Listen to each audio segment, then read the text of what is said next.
स्वः अग्निर्ऋषि पवमाना पाञ्चजन्य पुरोहितः तमीमहे महागयं स्वाहा इदमग्नये पवमानाय इदन्नमम ॐ भूर्भुवः स्वः अग्ने पवस्व स्वपा अस्मे वक्षस्सु वीर्यं ददद्रयिं मयि पोषौ स्वाहा इदमग्नये पवमानाय ॐ भूर्भुवः स्वः प्रजापतेन त्वदेतान्यन्यो विश्वा जातानि परिता बभूव यत्कामास्तेजोमस्तन्नो अस्तु वयं स्याम पतयोरयीणां स्वाहा इदं प्रजापतय इदन्नमम ॐ त्वन्नो अग्ने वरुणस्य विद्वान् देवस्य हेडो वयासि शिष्ठाः यजिष्ठो वह्नितमाशोषुचानो विश्वा द्वेषांसि प्रमुमुध्यस्मत् स्वाहा ॐ सत्वन्नो अग्ने अवमो भवति नेदिष्ठो अस्या उषसो व्युष्टौ अवयक्ष्वनो वरुणं रराणो वीहि मृडीकं सुहवो नयेधि स्वाहा इदमग्नि वरुणाभ्यामिदन्नमम ॐ इमं मे वरुणश्रुधि अवमद्या च मृडय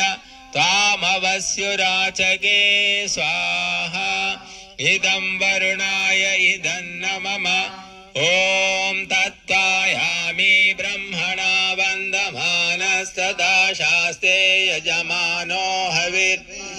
अहेळमानो वरुणे हवोधुरुषं समान आयु प्रमोषे स्वाहा इदं वरुणाय इदन्नमम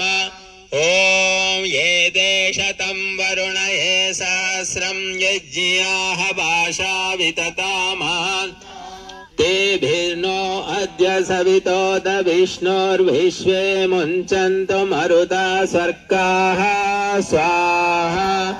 इदं वरुणाय सवित्रे विष्णवे विश्वेभ्यो देवेभ्यो मरुद्भ्यः स्वर्गेभ्य इदन्नमम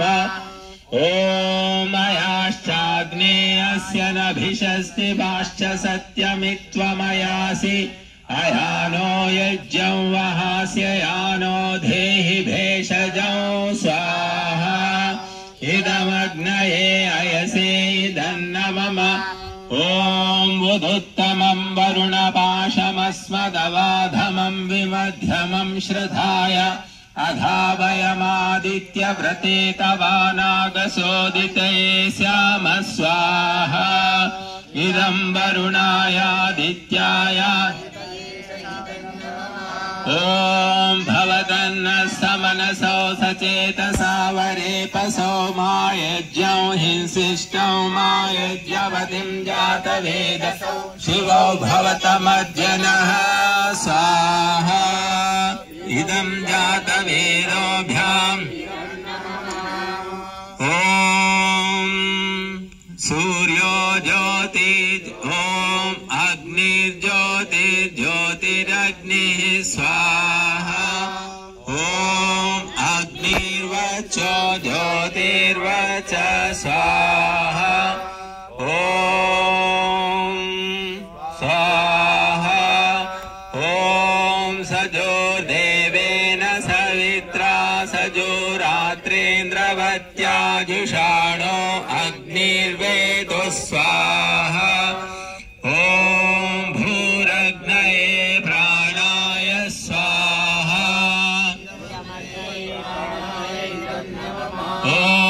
भुवर्वायवे अपानाय स्वाहा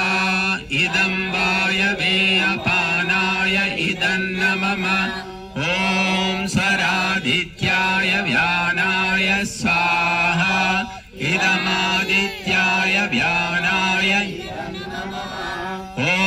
भूर्भुवः स्वरग्निवायुवादित्येभ्यः प्राणापानव्यानेभ्यः स्वाहा